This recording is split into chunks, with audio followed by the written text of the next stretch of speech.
ఏదో రూపకంగా బయటకు వచ్చింది అంటున్నారు కానీ ఇది రాజకీయాల కోసం స్వామివారిని వాడుకుంటలేరండి. నాకు అనవసరం అండి,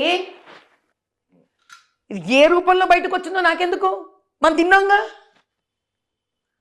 దాని గురించి ఆలోచించవా? బయటకు వచ్చిందని అప్రిషియేట్ చేయొద్దా? దేనికోసం వచ్చింది, ఎలా వచ్చింది, ఎందుకు వచ్చింది, వచ్చిందా రాలేదా, నిన్న వచ్చిందా రేపు వస్తుందా? ఇదైనా బట్టల కల్తీ కాదు కదా నాయన. సో మీరు నమ్ముతున్నారు ఖచ్చితంగా ఆ లడ్డు ఏదైతుందో అంటే వాళ్ళు చేసిన వ్యవహారాలు జంతువుల కొవ్వుతోటే తయారు చేస్తారు. 350 రూపాయలకి ఎవడయ్యా నెయ్యి తయారు చేసేది? వాళ్ళు రమ్మని చెప్పు తండ్రి, నేను నేర్చుకుంటాను ఫస్ట్ వాడి దగ్గర నుంచి నెయ్యి చేయడము. హోమాలు యాగాలు యజ్ఞాలు చేసి ఖరీదైన నెయ్యి కొనలేకపోతున్నాము, ఇదేదో 350 రూపాయలే కదా. మరి ఆ టెక్నిక్ ఏంటో చెప్పమనండి మాకు కూడా.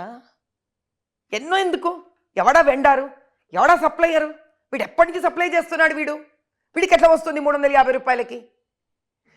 మీ దగ్గర ఉంది కదా నాన్న, ఏముంది, పర్చేజ్ ఇన్వాయిస్ స్లిప్స్ ఉన్నాయా లేవా?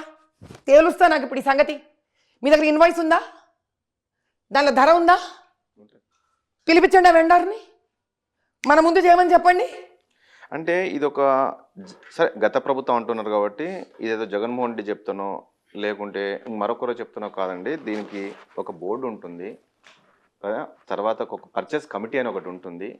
ఇవన్నీ పరిశీలించిన తర్వాతనే, ఇదంటే టెస్టులు చేసిన తర్వాతనే ఆ యొక్క ఏ టెస్ట్ ఎవరు చేస్తున్నారని ఆయన నువ్వు ఇంటర్నెట్ లో కొడితే ఎక్కడా కూడా ఎన్నో ఏళ్లగా ఎక్కడ తిరుపతి లడ్డూకి ఒక ISO స్టాండర్డ్స్ ఒక టెస్ట్లు చేయడం, ఇప్పుడంటే ఏదో టెస్ట్ చేయించాలని వీళ్ళన్నీ మొత్తానికి ఇన్ఫర్మేషన్ ఇస్తున్నారు. కానీ ఈ ప్రోటోకాల్ ఎవరినైనా చేస్తున్నది, ఎవరికి పట్టింది నాయన ఇది చెప్పండి? ఇంత భారీ ఎత్తున అలాంటప్పుడు మీకు తేలిపోయి ఉండేది కదా ఇప్పటికీ. మీకు పాత రిపోర్ట్స్ ఉంటాయి ISOవి, దాన్ని కంపేర్ చేద్దాం. అంటే మీకు అసలు ప్రాసెస్ సిస్టమ్ కూడా లేదు ఇక్కడ.